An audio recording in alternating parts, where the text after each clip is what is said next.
VSന് capital punishment കൊടുക്കണമെന്ന് സ്വരാജ് പറഞ്ഞത് വലിയ ചർച്ചയായിരുന്നു. പക്ഷേ സ്വരാജ് മാത്രമല്ല, വേറൊരു സഖാവ് കൂടി പറഞ്ഞു എന്നാണ് ഇന്നത്തെ ഒരു പ്രമുഖ ദിനപത്രത്തിൽ വന്ന ഒരു കുറിപ്പ് പറയുന്നത്. ചേട്ടൻ ആ ലേഖനം വായിച്ചിട്ടുണ്ടായിരുന്നു? ഞാൻ വായിച്ചു. അതായത് സുരേഷ് കുറുപ്പാണ് ആ ലേഖനം എഴുതിയിരിക്കുന്നത്. സുരേഷ് കുറുപ്പിനെ സംബന്ധിച്ച് പറയുമ്പോൾ VSുമായി ഏറ്റവും അടുത്ത് നിന്ന ഒരു നേതാവാണ് സുരേഷ് കുറുപ്പ്. സുരേഷ് കുറുപ്പ് പറയുന്നു, ഞാൻ VSനോട് അടുത്ത് നിന്ന ഒറ്റ കാരണം കൊണ്ടാണ് എനിക്ക് പാർട്ടിയിൽ ഇത്രയധികം സൈഡ് ലൈൻ ചെയ്യപ്പെടേണ്ടി വന്നത്. VSനോട് അടുത്ത് നിന്നവരെയൊക്കെ തന്നെ മാർക്ക് ചെയ്യപ്പെട്ട് ഈ പാർട്ടി വല്ലാതെ സൈഡ് ലൈൻ ചെയ്തിട്ടുണ്ട്. അതിൻ്റെ ഉദാഹരണമാണ് താൻ എന്ന് ഈ പറയുന്ന രീതിയിൽ സുരേഷ് കുറുപ്പ് പറഞ്ഞിട്ടുണ്ട്. അപ്പോൾ അതിലൊരു അല്പ ചരിത്രം നമുക്ക് പരിശോധിക്കേണ്ടി വരും. സുരേഷ് കുറുപ്പ് ഇത് പറഞ്ഞെന്ന് വെച്ചാൽ കോട്ടയത്ത് നിന്നുള്ളൊരു SFI നേതാവായിട്ടാണ് ഇദ്ദേഹത്തിൻ്റെ ഉദയം. SFIയിലേക്ക് ഇദ്ദേഹം വരുമ്പോൾ അന്ന് MVR ഒക്കെ പാർട്ടിയിലുള്ള സമയമാണ്. അപ്പോൾ യുവ നേതാക്കളെ കണ്ടെത്തുക എന്നുള്ളത് പാർട്ടിക്കകത്ത് പല നേതാക്കളും അങ്ങനെ ചെയ്യാറുണ്ട്. അപ്പോൾ കോട്ടയം പോലൊരു സ്ഥലത്ത് 1984 ഇന്ദിരാഗാന്ധി മരണപ്പെടുമ്പോൾ കേരളത്തിൽ നിന്ന് ജയിച്ച ഒരേ ഒരു MP ആണ് സുരേഷ് കുറുപ്പ് എന്ന് പറയുന്ന MP. CPMൻ്റെ ഒരേ ഒരു MP ആണ്. അത് പറയുന്ന ക്രിസ്ത്യൻ സഭയിൽ തുടങ്ങി സാധാരണക്കാരുടെ ഇടയിൽ ഇത്രയും ഇഷ്ടമുള്ള ഒരു മനുഷ്യൻ വേറെയില്ല. ഈ സുരേഷ് കുറുപ്പിനെ പിന്നീട് അങ്ങോട്ട് നമ്മൾ പോകുമ്പോൾ 86 മറ്റോ ആണ് പാർട്ടിയിൽ ഈ പറയുന്ന രീതിയിൽ ഈ പറയുന്ന ഈ ബദൽ രേഖ വരുന്നത്. ബദൽ രേഖ MP രാഘവൻ പാർട്ടിക്കകത്ത് അവതരിപ്പിക്കുന്നത്. ബദൽ രേഖ എന്ന് പറയുമ്പോൾ ഭരണം ഒരു വേള നഷ്ടപ്പെട്ട് പുറത്തിരിക്കുന്ന CPMന് ഭരണം കിട്ടുന്നതിന് മുസ്ലിം ലീഗുമായി കൂടിച്ചേർന്നുകൊണ്ട് നമുക്ക് ഭരണം തിരിച്ചു കൊണ്ടുവരണം എന്ന പാർട്ടി സമ്മേളനത്തിൽ ബദൽ രേഖ കൊണ്ടുവരുന്നത് MVR ആണ്. അന്ന് പാർട്ടി സെക്രട്ടറി ആയുള്ളത് ബഹുമാനപ്പെട്ട VS അച്യുതാനന്ദനാണ്. അപ്പോൾ VS അച്യുതാനന്ദൻ എന്ന് പറഞ്ഞാൽ പാർട്ടിക്കകത്ത് ഇത്രയും കടുംപിടുത്തമുള്ളൊരു പാർട്ടി സെക്രട്ടറി വേറെയില്ല. പാർട്ടിയെ വിട്ടൊരു കളി അദ്ദേഹം കളിച്ചിട്ടില്ല. അപ്പോൾ അങ്ങനെയുള്ള VSൻ്റെ സമയത്ത് ഈ ബദൽ രേഖ കൊണ്ടുവരുമ്പോൾ ഒരു വേള ഈ പറയുന്ന MVRനെ പാർട്ടിയിൽ നിന്ന് പുറത്താക്കുന്നു. MVR പാർട്ടിയിൽ നിന്ന് പുറത്താക്കുമ്പോൾ യുവജന നേതാക്കളായിട്ട് അന്ന് ഉണ്ടായിരുന്ന പ്രമുഖരിൽ തോമസ് ഐസക്ക്, CP ജോണ്, ഈ പറയുന്ന സുരേഷ് കുറുപ്പ് ഉൾപ്പെടെ ഉള്ളവരെല്ലാം തന്നെയുണ്ട്. അപ്പോൾ ഈ പാർട്ടിയിൽ നിന്ന് MVR പോകുമ്പോൾ MVR ഒരു പാർട്ടി ഉണ്ടാക്കുന്നതിന് മുമ്പ് MVRനോടൊപ്പം ആരൊക്കെ പോകും? പാർട്ടി അതൊരു ഭയങ്കര സംശയത്തിലായിരുന്നു. അന്ന് ഏറ്റവും അടുത്ത സുഹൃത്തുക്കളായിരുന്നു CP ജോണും സുരേഷ് കുറുപ്പും. പാർട്ടിക്കകത്ത് ഈ പറയുന്ന പോലെ സഖാവെ വിളി എന്ന് പറഞ്ഞ സഖാവെ എന്ന് പറഞ്ഞ കൂട്ടുകാരനാണ്. ഈ പറയുന്ന രീതിയിൽ സഖാക്കൾ തമ്മിൽ ഒരു ഭയങ്കര എഴയെടുപ്പം ഉണ്ടായിരുന്നു. ഈ കോൺഗ്രസിന് ഇല്ലാത്തത് അതാണ്. ഈ പാർട്ടിക്കകത്ത് ചില സഖാക്കൾ തമ്മിൽ ഭയങ്കര എഴയെടുപ്പമാണ്.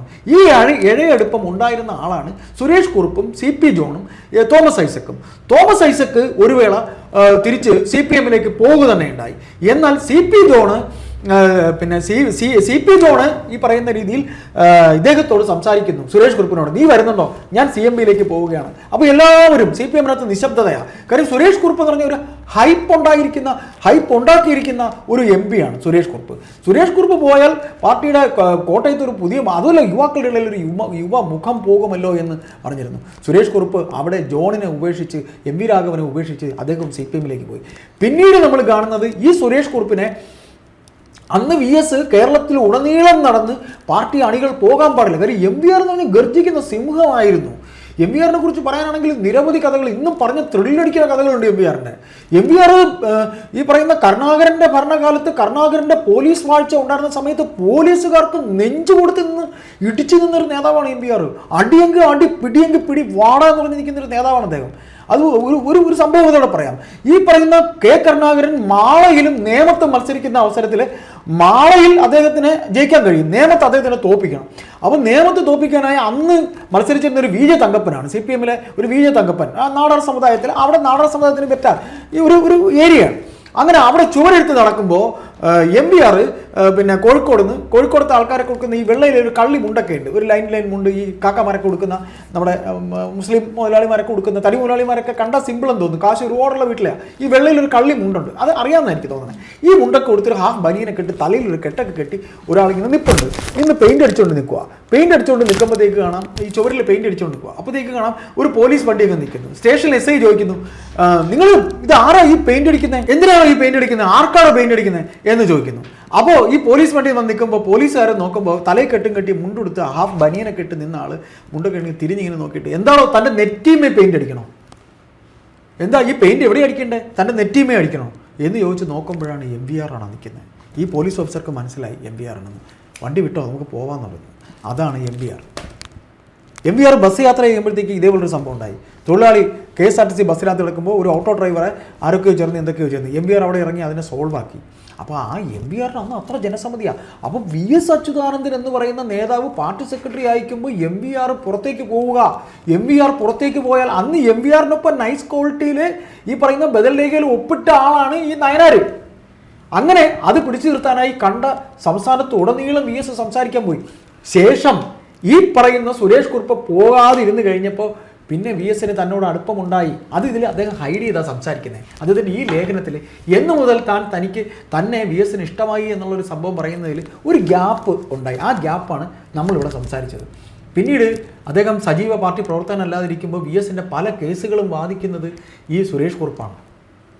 സുരേഷ് കുറുപ്പ് വാദിക്കുന്നു, സുരേഷ് കുറുപ്പ് ഈ കേസുകൾ കൊണ്ടുപോകുന്നു, സുരേഷ് കുറുപ്പ് അങ്ങനെയാണ് ഈ അദ്ദേഹത്തിൻ്റെ പല കേസുകളും ഹൈക്കോടതിയിൽ അപ്പീർ ചെയ്തു എന്ന് പറഞ്ഞുകൊണ്ടാണ് ഈ പാർട്ടിക്കാർ പറഞ്ഞു അദ്ദേഹം VSൻ്റെ പക്ഷക്കാരനാണ്. എന്നിട്ട് നമ്മളിപ്പോൾ പറഞ്ഞ ഈ കുറിപ്പിലെ ഏറ്റവും പ്രധാനപ്പെട്ട ഭാഗത്തേക്ക് തന്നെ വരാം. M സ്വരാജ് മലപ്പുറം സമ്മേളനത്തിൽ ഇത്തരത്തിൽ ക്യാപിറ്റൽ പണിഷ്മെന്റ് എന്ന് പറഞ്ഞത് ആണ് പെരപ്പമ്പോട് മുരളി കഴിഞ്ഞ ദിവസം പറഞ്ഞത്. ഇപ്പോൾ വന്നിരിക്കുന്ന കഥ എന്താണ്? ഇപ്പോൾ വന്നിരിക്കുന്ന കഥ ആലപ്പുഴ സമ്മേളനം. അത് ഓർമ്മയുണ്ടെന്ന് എനിക്ക് തോന്നുന്നത്. ആലപ്പുഴ സമ്മേളനം അദ്ദേഹത്തിൻ്റെ സ്വന്തം നാട്ടിൽ അദ്ദേഹത്തിന് അവിടെ സഭാ സമ്മേളനത്തിൽ, അതായത് ആ റിപ്പോർട്ട് ആലപ്പുഴയിൽ പിണറായി വിജയൻ സെക്രട്ടറി എന്ന രീതിയിൽ കൊടുത്ത റിപ്പോർട്ടിൽ 80 പേജ് ഉണ്ടെങ്കിൽ ഏതാണ്ട് 60 പേജും ഇദ്ദേഹത്തിനെ വിമർശിക്കുന്ന കാര്യങ്ങളാണ്. അത് നമ്മൾ കഴിഞ്ഞ ദിവസം സംസാരിച്ചപ്പോൾ പറഞ്ഞു. ഇത് അദ്ദേഹം കേട്ടുകൊണ്ടിരിക്കുകയാണ്. മീര, ഒരു കാര്യം മനസ്സിലാക്കുക, ഒരു സാധാരണ മനുഷ്യന്റെ ജീവിതത്തിലാണെങ്കിൽ പോലും അയാളെ മാത്രം ക്രൂശിക്കത്തക്ക രീതിയിൽ ചുറ്റും ഇരിക്കുന്നവരുടെ ഇരുത്തിക്കൊണ്ട് ക്രൂശിച്ചാൽ, ആണത്വമുള്ളവനാണെങ്കിൽ അല്ലെങ്കിൽ ഒരു മനുഷ്യനാണെങ്കിൽ അവൻ പിന്നെ ആ സ്ഥലത്ത് അവൻ നിൽക്കില്ല, അവൻ ഇറങ്ങി വരികയാണ് ചെയ്യുന്നത്. അങ്ങനെ ഈ സഭാ സമ്മേളനത്തിൽ പങ്കെടുത്ത എല്ലാവരെയും ഇരുത്തിക്കൊണ്ട് ഇത്രയും മ്ലേച്ഛമായിട്ട് VSനെ അധിക്ഷേപിച്ച് അദ്ദേഹം ഇറങ്ങി വന്നു. അതിലൊരാൾ, ഒരു യുവ നേതാവ്, ഒരു വനിതാ നേതാവ് കൂടെ ഇദ്ദേഹത്തിന് ക്യാപിറ്റൽ പണിഷ്മെന്റ് കൊടുക്കണം എന്ന് പറഞ്ഞു അത്രേ. അങ്ങനെയാണ് ഇപ്പോൾ വാർത്ത വരുന്നത്. അപ്പോൾ ആ നേതാവ് ആര്? ഇന്ന് അവർ സംസ്ഥാന കമ്മിറ്റിയിൽ എത്തപ്പെട്ടിട്ടുണ്ടെന്ന് പറഞ്ഞു. അന്നും യുവ നേതാവാണ്, അവരിപ്പോൾ സംസ്ഥാന കമ്മിറ്റിയിൽ ഉണ്ടെന്ന് പറയുന്നു. ഇത്തരത്തിൽ സ്ഥാനമാനങ്ങൾ കിട്ടുന്നതിന് നമ്മൾ ചെകഞ്ഞു നോക്കിയാൽ കിട്ടാതിരിക്കത്തൊന്നും ഇതാരാണെന്നുള്ളത് കിട്ടാതൊന്നും ഇരിക്കത്തില്ല. അപ്പോൾ അങ്ങനെയുള്ള നേതാക്കൾ, അന്ന് VS സ്വന്തം മകനെ പോലെ മക്കളെ പോലെ കൂടെ നിർത്തിയവരൊക്കെ തന്നെ പാർട്ടിയിൽ സ്ഥാനമാനങ്ങൾക്ക് വേണ്ടി അന്ന് ആ സമ്മേളനത്തിൽ മാറി എന്ന് പറയുന്നുണ്ട്. അതാണ് ഈ പാർട്ടി. ഒരാൾക്ക് വേണ്ടിയാണ് പ്രസ്ഥാനത്തിന്റെ ആശയങ്ങൾ മാറ്റുന്നത്, ഒരു വ്യക്തിയിലേക്ക്. നിങ്ങൾ കരുതുന്നുണ്ടോ VS എന്ന വ്യക്തിക്ക് വേണ്ടി ഈ പാർട്ടി അങ്ങനെ അദ്ദേഹം ഒന്നും ചെയ്തിട്ടില്ല? VS എന്ന് പറയുന്നത് കറക്റ്റ് ആണ് പാർട്ടിക്കകത്ത്, ബാക്കിയുള്ളവരാണ് വിഭാഗീയത ഉണ്ടാക്കിയത്. അതാ ഞാൻ പറഞ്ഞത്, വ്യക്തിക്ക് വേണ്ടിയാണ്. അതിന് VS പക്ഷം എന്നൊരു ഭാഷ്യം അവരുണ്ടാക്കി. ഈ പിണറായി പക്ഷം VS പക്ഷം, പിണറായി പക്ഷത്തെ ഔദ്യോഗിക പക്ഷം എന്നും VS പക്ഷത്തെ VS പക്ഷം എന്ന് നോക്കി പാർട്ടിയിലെ കറക്റ്റ് എന്താണോ, ശരി ഏതാണ്, തെറ്റ് ഏതാണെന്ന് അറിയാനാണ് VSൻ്റെതായി നീങ്ങിയത്. ഏതെല്ലാം തരത്തിൽ അദ്ദേഹത്തിനെ പുറത്താക്കാൻ ഇവർ ശ്രമിച്ചു. അദ്ദേഹം പാർട്ടി വിട്ടു പോയോ? ഇല്ല, അദ്ദേഹം പാർട്ടി വിട്ടു പോയില്ല. ഈ പറയുന്ന മലപ്പുറം സമ്മേളനത്തിൽ സ്വരാജ് പറഞ്ഞു, അവിടെ നിന്ന് ഇവിടെ വന്നിട്ട് ഈ ആലപ്പുഴ സമ്മേളനത്തിൽ അദ്ദേഹം കരയുന്നതിന് തുല്യം ഇറങ്ങിയാണ് അദ്ദേഹത്തിന്റെ വീട്ടിലേക്ക് അദ്ദേഹം പോയി. എനിക്ക് ഇന്നും ഓർമ്മയുണ്ട്, ഞാൻ ആ സമ്മേളന നഗരിൽ അദ്ദേഹം പോകുന്നത് ഞാൻ കണ്ടതാണ്, ഇവിടുത്തെ സഹാക്കളെല്ലാം കണ്ടതാണ്. അപ്പൊ അന്നൊരു വനിതാ നേതാവ് പറഞ്ഞു എന്ന് സുരേഷ് കുറുപ്പ് ഇപ്പൊ രണ്ടാമത് പറയുമ്പോൾ, പിരപ്പമ്മൂട് മുരളി പറഞ്ഞതിനെ ഖണ്ഡിച്ച MV ഗോവിന്ദൻ എവിടെ പോകും? MV ഗോവിന്ദനെ പറഞ്ഞു പിരപ്പമ്മൂട് മുരളിക്ക് ഒരു ചുക്കും അറിയില്ല. ഇവർക്ക് ഒരു കാര്യം ഇവർ മനസ്സിലാക്കണം, ഈ പറയുന്ന പാർട്ടി കണ്ണൂർ മാത്രമേ ഉള്ളൂ എന്ന് പറയുമ്പോൾ കണ്ണൂരിലെ ഒരു സഖാവിന്റെ വിടവാങ്ങലിന് ഇത്രയും ജനത്തെ ഇവർക്ക് ചൂണ്ടിക്കാണിച്ചു തരാൻ പറ്റും? ഈ പറയുന്ന ആലപ്പുഴക്കാരൻ VS അച്യുതാനന്ദൻ മരണപ്പെടുമ്പോൾ അവിടെ വന്ന ജനക്കൂട്ടത്തിന്റെ 400 ജനക്കൂട്ടത്തെ ഈ പറയുന്ന കണ്ണൂരിലെ ഒരു സഖാവിന്റെ വിടവാങ്ങലിന് ഇവർക്ക് കാണിച്ചു തരാൻ പറ്റും? ഞങ്ങൾ ഈ നാട്ടുകാർ ചോദിക്കുക, പറയൂ? പറ്റൂല, അവർക്ക് കഴിയില്ല. അതിലുള്ള കുരുപൊട്ടലാണ് ഈ കാണുന്നതെല്ലാം. അപ്പൊ VS അത്ര കണ്ട് ജനങ്ങളുടെ ഹൃദയത്തിലുണ്ട്. അതുകൊണ്ട് തന്നെയാണ് മരണശേഷവും ഇനി പല രഹസ്യങ്ങളും ഈ പാർട്ടി അദ്ദേഹത്തിനെതിരെ ഓങ്ങിയ വാള് അല്ലെങ്കിൽ അദ്ദേഹത്തിനെ ക്രൂശിച്ചത് ഓരോന്നായി പുറത്തു വരും. അതിനുത്തരം ഈ പാർട്ടിയുടെ തലപ്പത്തിരിക്കുന്ന പലരും പറയേണ്ടി വരും, അതും പകൽ വെളിച്ചത്തിൽ. ഇതേ നമുക്ക് ഇതിനെക്കുറിച്ച് പറയാനുള്ളൂ. സുരേഷ് കുറുപ്പ് പറഞ്ഞത് സത്യമാണ്, പച്ചയായ പരമമായ സത്യം. അദ്ദേഹത്തെ കാണാൻ ആ മെയിൻ സ്ട്രീമിലെ പല റിപ്പോർട്ടർമാർ പോയിരുന്നു. അദ്ദേഹം പറഞ്ഞു, സമയമാകട്ടെ ഞാൻ പറയാമെന്ന്.